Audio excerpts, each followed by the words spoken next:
Hello students and welcome to Amrit Amrit classes की तरफ से मैं अतुल आप सबका स्वागत कर रहा हूं। टाइम एंड वर्क के ये चौथी वीडियो है। हम लोग एनटीपीसी और ग्रुप डी के लिए क्रैश कोर्स या प्रैक्टिस बैच या कॉन्सेप्ट बैच पढ़ रहे हैं। एनटीपीसी का एग्ज़ाम 15 दिसंबर से है और आज मैंने जो प्रश्न लिए हैं वो सीधे सीधे एनटीपीसी 2016 की परीक्षा में पूछे गए थे। इनमें से आज मैं जितने ही प्रश्नों की चर्चा करूंगा उसमें से सारे के सारे प्रश्न एनटीपीसी के प्रीवियस ईयर के क्वेश्चंस हैं। अगर आप चैनल पर नए हैं तो नीचे दिख रही रेड बटन को क्लिक करें और सब्सक्राइब कर लें और बगल में बेल आइकन है उसको भी प्रेस कर दें। अपने दोस्तों के साथ इसे शेयर कर दें ताकि उन्हें भी इस चीज़ का लाभ पहुंच सके और आप कोई भी पेड वीडियो लेने से बच सके। ठीक है। सो टाइम एंड वर्क में मैंने इसके पहले 3 वीडियोज अपलोड की है जिसमें अलग अलग कॉन्सेप्ट को डिस्कस किया है। तो यहाँ पे आपको सिर्फ चौथे वीडियो में उन 3 वीडियो को रिपीट करना है, रिवाइज कर लेना, फिर आगे इस चौथी वीडियो को ध्यान से पढ़ना है। हमसे जो पहला ही सवाल पूछ रखा है कि P एक काम को Q की अपेक्षा 4 गुना तेजी से करता है, यानी कि P और Q की जो कार्य क्षमता है उसमें 4:1 का अनुपात है। समझ रहे हो? जब जितने समय में Q 1 यूनिट को बनाता है उतने समय में P 4 यूनिट को बना लेता है। यही तो कहता है कि P Q से 4 गुना तेजी से काम करता है। अब आपको ये मालूम है कि जो दिनों की संख्या है वो रिवर्सली प्रोपोर्शनल होती है, रिवर्स प्रोपोर्शनल टाइम के इफिशियंसी के। ठीक है, यहाँ पे इफिशियंसी लोगे। जिसकी इफिशियंसी कम होगी, जिसकी क्षमता कम होगी वो ज़्यादा दिन लेगा। ये आपको भी मालूम है कि कोई ऐसा काम जो घर में होता है जिसकी क्षमता कम होती है, कोई कमज़ोर आदमी होता है या कोई आलसी आदमी होता है, जो एक दिन में कम काम करेगा तो उस काम को कंप्लीट करने में ज़्यादा दिन लगेंगे।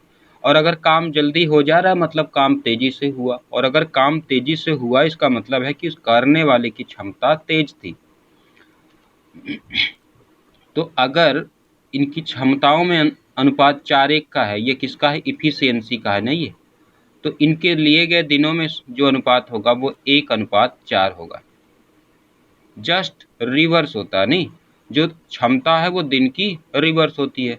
तो जैसे क्षमता का अनुपात 4:1 है तो दिन का अनुपात क्या होगा? 1:4 होगा। फिर यहाँ से आपको मालूम पड़ेगा कि एक यूनिट है सारी है, कौन ज़्यादा लेता है समय? क्यों ज़्यादा लेता है? किससे ज़्यादा लेता है? P से। कितने दिन कितने यूनिट ज़्यादा लेता है? 3 यूनिट। और दिनों में कितना ज़्यादा लेता है? 27 दिन। यानी कि 3 की वैल्यू अगर 27 दिन है तो 1 की वैल्यू कितनी होगी? ये 9 टाइम्स है ना, 9 टाइम्स। तो 1 का मतलब 9 दिन। कहने का मतलब इसको 9 दिन लगे होंगे और इसको 36 दिन लगे होंगे। समझ आ रही बात? तभी तो इसको 9 दिन और इसको 36 दिन, तभी तो 27 दिन ज़्यादा ले रहा था। आपको यहाँ तक बात समझ में आई? और इसको हमने कैसे फाइंड आउट किया? हमें मालूम है कि जो क्षमता होती है वो दिनों की रिवर्स प्रोपोर्शनल होती है। फिर कहता है कि यदि दोनों साथ काम करते हैं, यानी कि पी जिस काम को 9 दिन में करता है, क्यों उसी काम को 36 दिन में करता है, दोनों एक साथ काम करेंगे तो एलसीएम कितना होगा? 36। ये 4 यूनिट और ये 1 यूनिट। देख रहे ना, पी की पहले से भी क्षमता वही है, यहाँ पे भी वही था, 4 और 1, यहाँ पे भी 4:1 ही आएगा। P प्लस क्यों अगर मिलके किसी काम को करते हैं मतलब 36/4 + 1, 4 + 1 क्यों? 4 तो P करता है और 1 क्यों करता है, तो यानी कि 36 और अपान 5 तो आएगा 7 सही 1/5 दिन P प्लस Q को एक साथ काम करने में लगेंगे। ये एनटीपीसी 2016 का पेपर था, उसमें ये प्रश्न आया हुआ था और मुझे लगता है कि ये आसान सा सवाल था जिसको आप इतना ईजिली कर सकते थे। आप जब एग्जाम से बैठेंगे तो आपका पहले से प्रैक्टिस होगी और इन चीज़ों को करने में इतना टाइम नहीं लगेगा। अगला सवाल है, गिरीश प्रतिदिन 8 घंटे काम करके 4 दिनों में एक तस्वीर को पेंट करता है। मैं आपको एक बेसिक जिसको नज़रिया देता हूँ कि आप कैसे स्मार्ट अप्रोच अपनाओगे। 8 घंटे प्रतिदिन, और ऐसे जैसे आज 8 घंटे की या कल 8 घंटे करेगा, ऐसे करते करते 4 दिन तक करता है। मुझे ये बताओ, जैसे आपके 8 घंटे की जॉब होती है और 4 दिनों में आप कितने घंटे काम करते? 32 घंटे काम करते ना। करते कि नहीं करते? बिल्कुल। 8 घंटे की नौकरी में 4 दिन काम करोगे तो 32 घंटे काम करोगे।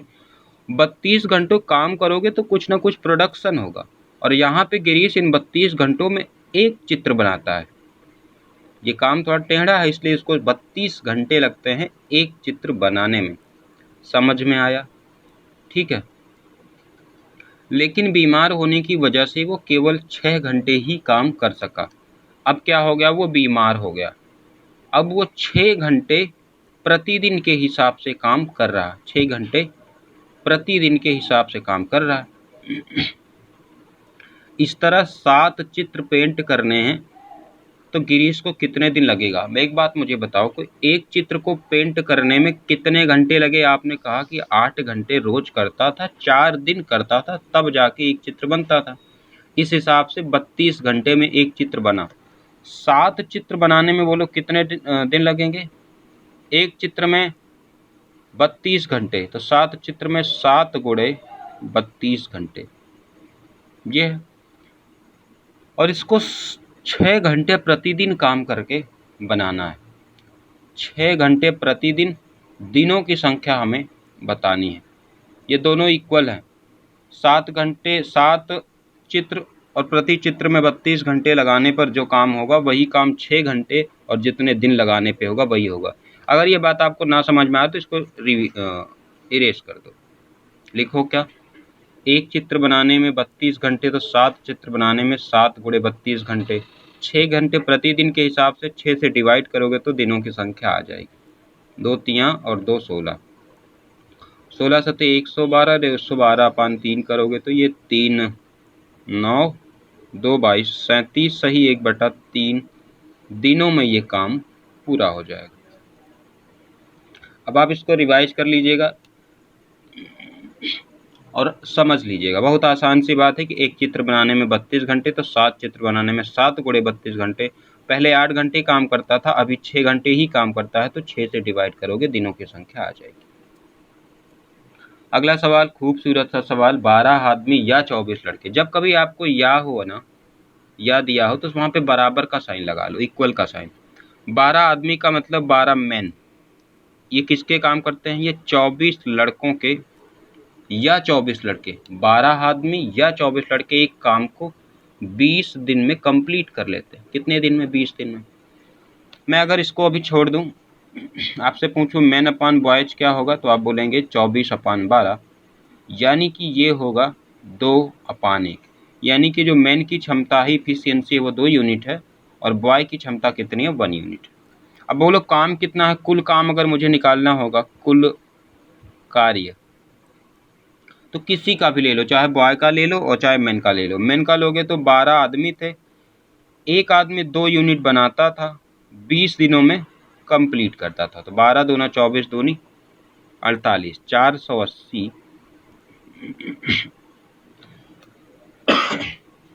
480 कुल काम हो। इसी को 24 आदमी और 12 लड़के। 24 आदमी का मतलब समझते हो? 24 आदमी का मतलब 24 गुणे 2, क्योंकि एक आदमी 2 यूनिट बनाता है, 48। और 12 लड़कों का मतलब है कि 12 गुणे 1, यानी कि 12 यूनिट। इन दोनों को मिलाओगे तो ये 60 यूनिट। टोटल काम 24 आदमी और 12 लड़कों को जो टाइम लगेगा वो 480 और अपान 60 लगेगा। यानी कि इसको कैंसिल आउट करोगे कितने दिन? 8 दिन इस काम को कंप्लीट करने में लगेंगे। सिंपल सा है, जब भी कभी या आए तो उसको इक्वल रख दो, उनकी इफिशियंसी का रेशियो फाइंड आउट कर लो। उसके बाद कुल काम को देख लो कितना है, फिर किन लोगों से पूछ रखा है कि हमें किसके बारे में निकालना है, और हम फाइंड आउट कर लेंगे। आप देख रहे हैं कि एनटीपीसी के जो प्रश्न हैं वो वेरी इजी है, बहुत आसान से सवाल हैं। आपको बेसिक कॉन्सेप्ट पता होने चाहिए और आप आसानी से इन सवालों को कर लें। जैसे ये एक सवाल है कि 30 व्यक्तियों द्वारा 8 दिनों में एक काम का 1/3 हिस्सा पूरा किया जाता है। हमने एक फॉर्मूला बताया M1 D1 T1 और अपान W1 equals to M2 D2 T2 upon W2। देखो 30 व्यक्ति हैं, पहली कंडीशन में 30 दिन लेते हैं 8, D1 की जगह 8, T1 नहीं गिवन है, W1 है 1/3 हिस्सा। अंडरस्टैंड? इस काम को ख़त्म करना है अगले 10 ही दिनों में। बताओ, अगर 1/3 काम कंप्लीट हो चुका है, पूरा हो चुका है, तो बचा कितना है? 2/3। तो यहाँ पे क्या लिखोगे? 2/3। कितने और आदमी लगाने होंगे? तो 30 आदमी तो पहले ही थे, प्लस यक्स आदमी उसे लगाने होंगे, 3 से 3 कैंसिल आउट हो जाएगा, और ये 10 से 3 कैंसिल आउट हो जाएगा, 3। तो ये 3 8 24, 24 और 2 48 इक्वल्स टू 30 प्लस एक्स, और 48 माइनस 30 का मतलब होगा x, यानी कि x का मतलब होगा 18। यानी कि उसे अगर अगले 10 दिनों में ही काम को कंप्लीट कराना है, इसका मतलब है कि उसे 18 और ऐसे आदमियों की आवश्यकता होगी जिससे काम के 2/3 हिस्से को अगले 10 दिनों में वो ख़त्म कर दे। तो M1D1 यानी कि चेन रूल का बहुत ही सिंपल सा सवाल है ये। अगले क्वेश्चन की ओर बढ़ते हैं। बार बार मैं आपको बता रहा हूँ कि आप देख रहे हैं कि सवाल जो है वो इतने टफ नहीं है। NTPC के लिए अगर आपको कोई भरमा रहा है, कोई आपको भ्रम में डाल रहा है कि आप बहुत कठिन सवाल आएंगे, तो आप डाउट मत करो। मैं जैसे बता जा रहा हूँ वैसे क्वेश्चंस को करते जाओ। 15 आदमी एक काम को 330 दिनों में कर सकते हैं, परंतु 220 दिनों के बाद 15 आदमी और भर्ती कर लिए जाते हैं, तो कितने दिनों में काम पूरा हो जाएगा?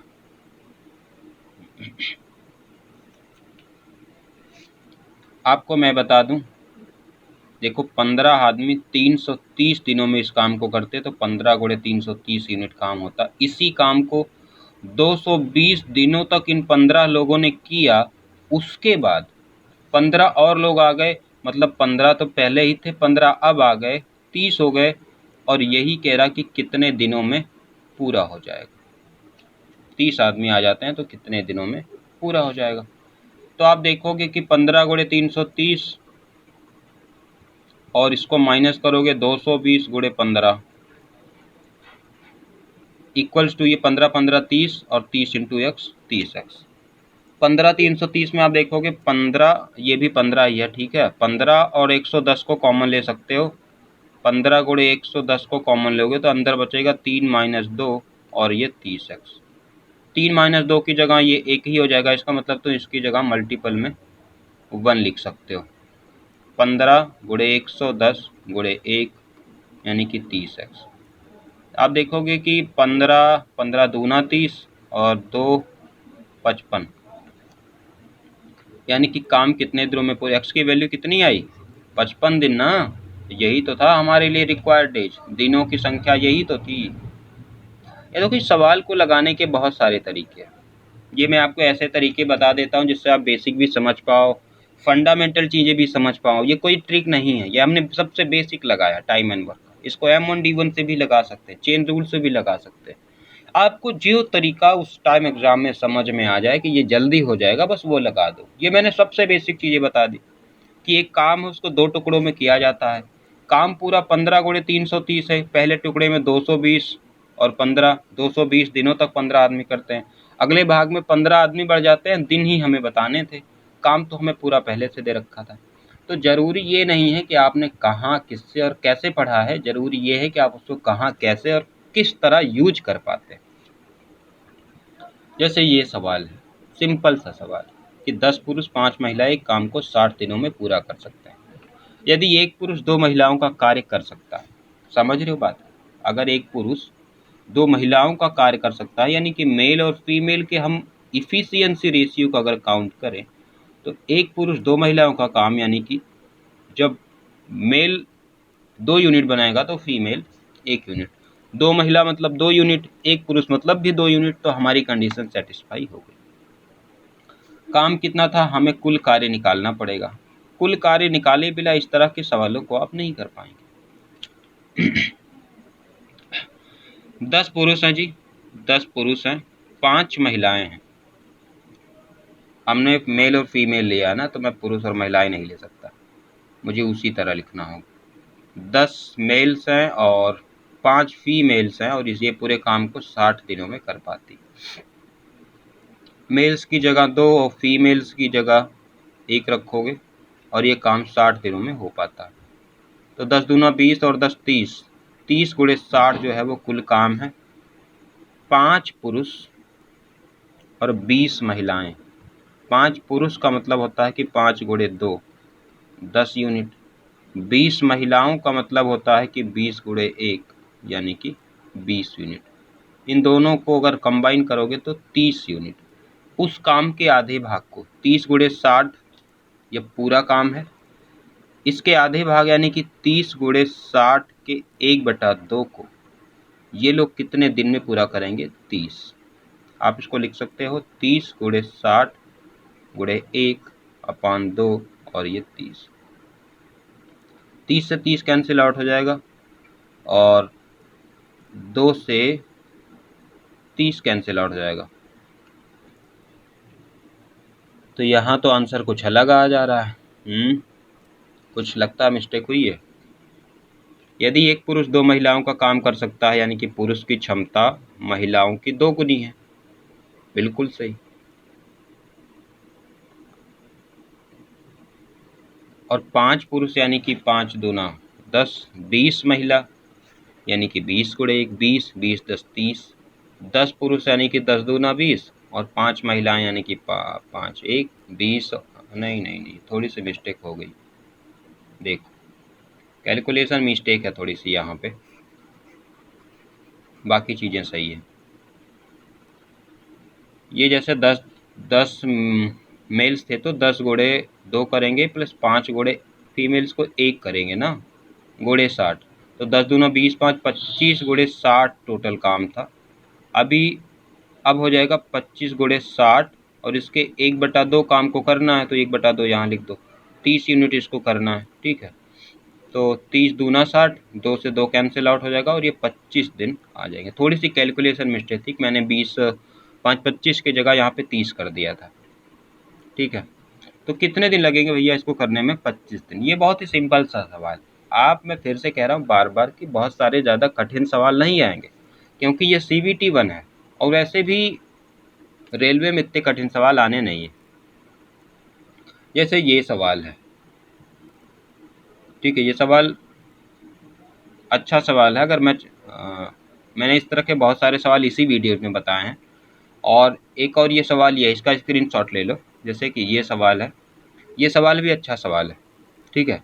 इससे आपको बेसिक कॉन्सेप्ट क्लियर होंगे कि आदमियों की एक निश्चित संख्या है, फिर उसमें से कुछ आदमी नहीं आते हैं, बाकी जो बचते हैं वो भी। जैसे इस सवाल को देखो, ये सवाल मैं बता दे रहा हूँ, अगला ये जो क्वेश्चन है इसका स्क्रीनशॉट ले लो। इस सवाल को लगा के इसका आंसर जो है कमेंट करना आपको। आदमियों की एक निश्चित संख्या एक काम को 20 दिनों में करने के लिए सहमत हो जाती है। वो संख्या समझो x है और ये 20 दिनों में काम को करने के लिए तैयार हो जाती है।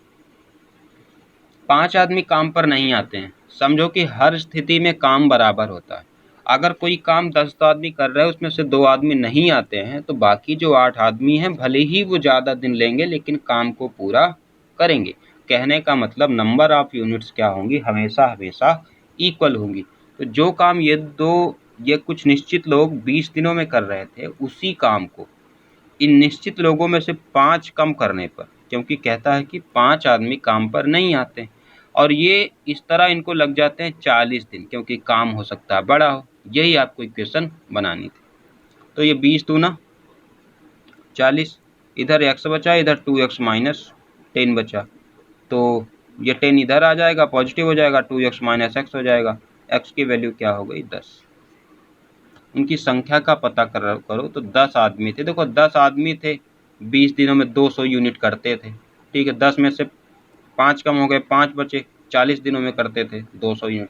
तो हर स्थिति में काम के जो नंबर ऑफ यूनिट्स हैं वो इक्वल होंगे। 200 यहाँ भी थे, 200 यहाँ भी थे। तो देखो इस तरह मैंने टाइम एंड वर्क के 4 वीडियोज में तकरीबन 30 से 35 सवाल डिस्कस किए जो अलग अलग टाइप्स के थे। आप चैनल पर नए हैं तो सब्सक्राइब कर लें, पुराने हैं तो शेयर कर दें, लाइक कर दें, नए हैं तो भी लाइक कर दें। इससे क्या होगा कि हमको इनकरेज मिलता है और हम चीज़ों को और बेहतर ढंग से कर पाते हैं। आपकी इन्वॉल्वमेंट ज़रूरी है। अब आपके काम की बात करते हैं। NTPC के लिए दिनों की संख्या कम है आपके पास, यानी कि आपको अपनी क्षमता बढ़ानी होगी, जो टाइम एंड वर्क के चैप्टर के हिसाब से कहता है। अब या तो आप अपनी क्षमता बढ़ाओ, 8 घंटे की बजाय 16 घंटे और 16 घंटे की बजाय 32 घंटे पढ़ो, इस तरह से क्षमता बढ़ सकती है। ये चीज़ें आपके लिए पॉसिबल नहीं है, क्योंकि दिमाग हमारी चीज़ों को एक लिमिटेड स्टॉक में ही रख सकता है और उसको याद रख सकता है, समझ सकता है, और हम भी थक जाते हैं। तो पढ़ना तो आपको 8 से 10 घंटे ही है। अब उस 8 से 10 घंटे में इस बात का चुनाव करो कि ऐसी क्या रेलिवेंट चीज़ें हैं जो पूछी जा सकती हैं और पढ़ी जा सकती हैं। 100 में से 100 आप नहीं कर पाओगे, आप भी जानते हो, क्योंकि जीएस ऐसी चीज़ है जिसमें सारे क्वेश्चंस कर पाओ, ये आपको पॉसिबल नहीं है। फोकस आपको होना चाहिए मेनली रीजनिंग पे, मेनली मैथ पे और करंट अफेयर्स, और जो भी करंट अफेयर्स पे मेनली होना चाहिए। बाकी आप जीएस को पढ़ते रहो, क्योंकि 40 सवाल आएंगे तो छोड़ नहीं सकते। अगर 10 या 5 आते तो छोड़ के करंट अफेयर्स पढ़ते। इम्पोर्टेंस जीएस की भी उतनी ही है, लेकिन टाइम बहुत ज़्यादा वेस्ट मत करो, क्योंकि जीएस में सवाल रेलवे के आपसे होंगे नहीं होंगे ये आपके लक पर डिपेंड करता है। फिर भी मेहनत तो करनी ही पड़ेगी। मेरा कहने का मतलब रीजनिंग मैथ्स को ऐसा स्ट्रॉन्ग करो कि एक भी क्वेश्चन छूट ना पाए, फिर जीएस आपके प्लस पे पहुंच जाएगा। तो टाइम एंड वर्क के लिए इतना ही। आगे कोई चैप्टर आता है तो मैं आपको पढ़ाऊँगा। और अमृत क्लासेस जल्द ही यूपीएसआई और लेखपाल के लिए एक बैच मैथ का मैं ही लेकर आ रहा हूँ। इसके अलावा इसके कुछ दिनों के बाद CGL 2020 और CHSL 2021 जो एग्ज़ाम होगा, ये है तो 2020, इन 2 एग्ज़ाम्स के लिए भी स्पेशल मैथ्स का कोर्स लेके आऊँगा, जो ऑन फ्री ऑफ कॉस्ट होगा। बिल्कुल कोई फीस देने की ज़रूरत नहीं है। और अगर आप ये सब पढ़ना चाह रहे हैं आगे चल के किसी भी एग्ज़ाम के लिए, तो पेड कोर्सेज मत लीजिए, जल्द ही मैं पेड कोर्स लाऊँगा।